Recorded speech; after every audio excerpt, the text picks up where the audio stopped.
Bayramlar bizim en özel günlerimizdir. Biz bu günlerde özellikle Kurban Bayramı olduğu için paylaşmayı, kardeşliği, muhabbeti ve daha candan ziyaretleşmeyi anlıyoruz. Hele Kurban Bayramı bunların en özelidir. Çünkü Kurban Bayramı aynı zamanda içerisinde hac ibadetini de barındıran ve hac ibadetinin heyecanının da yaşandığı gündür.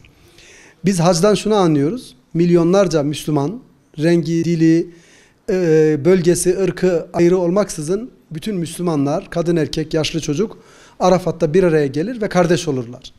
Biz bayramı bu hissiyatla karşılarız. Dolayısıyla bayramlar bize neyi hatırlatıyor?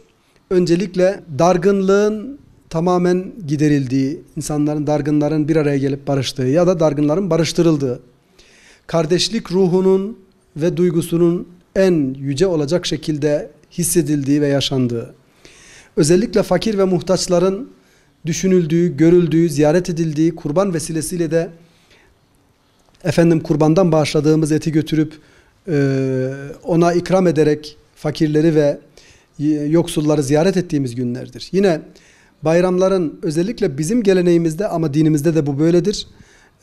Yaşlıların, büyüklerimizin, anne babamızın ziyareti, onların ellerini öperek hayır dualarını alma günleridir. Yine bayramlar hastaları hatırlayıp hasta ziyareti yapmak suretiyle onların da bayram yapmalarını, bayramı yaşamalarını, bayramı hissetmelerini sağlama günleridir.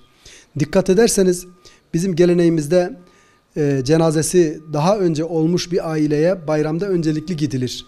O bayram onlar yalnızlık hissetmesinler. Vefat ettikleri yakınlarının yalnızlığını, eksikliğini hissetmesinler diye akraba, eş, dost o eve daha çok ziyarete gider ve onların bayramı daha neşeli yaşamalarını sağlarlar. Dolayısıyla bayram yaşlıların ziyaret edildiği, komşulukların daha da çok yaşandığı, ziyaret edildiği, karşılıklı ziyaretleşmelerin olduğu, büyüklerin ellerinin öpüldüğü, küçüklere sevinmeleri için küçük hediyelerin verildiği, onların sevindirildiği, fakir ve muhtaçların, garip gurebanın gözetildiği, paylaşmanın yapıldığı günlerdir. Biz Kurban Bayramı'nda kurban keserek fakirleri gözetiriz. Ramazan Bayramı'nda onlara fitre ve zekatlarımızı götürerek onları hatırlarız. Dolayısıyla bayramı herkes yaşasın, herkes hissetsin diye Müslümanlar özellikle bayramda daha çok ziyaretleşirler, daha çok birbirlerini ziyaret eder, sorar, hastalarını, cenazelerini, hatta mezarlıkları ziyaret etmek suretiyle yakınlarını kaybeden dostlarını gidip mezarlıkta ziyaret ederek onlara başsağlığı diler ve onları teselli etmeye çalışırlar. Dolayısıyla bayramlar bizim kardeşliğimizi zirveye çıkarmamız gereken günlerdir. Ben sizin vesilenizle tüm kardeşlerimizin, Malatyalı kardeşlerimizin, memleketimizin, dünyanın bayramı daha iyi yaşaması için Cenab-ı Hakk'ın yardım etmesini diliyorum. Ama özellikle buradan ifade etmeden geçemeyeceğim. Gazze'de kardeşlerimiz kendi özgürlükleri, Kudüs'ün özgürlüğü, vatanlarının özgürlüğü için cihad ediyorlar. Siyonizme karşı, terör devletine karşı. Onlar da bayramı karşılayacaklar ama bayramı mahsur ve mahzun bir şekilde karşılayacaklar. Maalesef gıdaya ulaşamayacakları bir ortamda karşılayacaklar.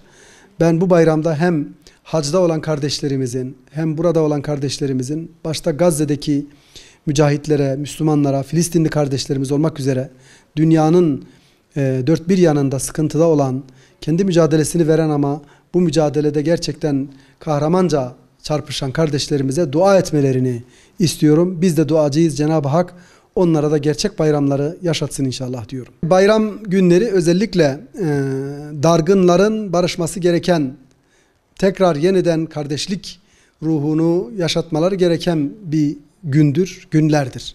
Eğer hala dargınlarsa bilsinler ki dinimiz bu davranışı yasaklıyor.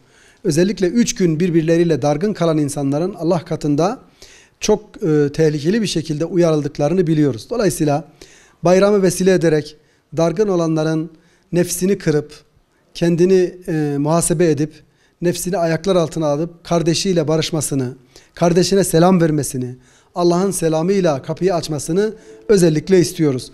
Eğer nefsini kıramayacak kadar kendisi üzülmüş, kırılmışsa diğer kardeşlerimizin iki dargını bir araya getirerek barıştırmaları demek, dünyanın en hayırlı işlerinden biridir diyebilirim. Onun için dargınların barışmasına vesile olsun inşallah diyorum.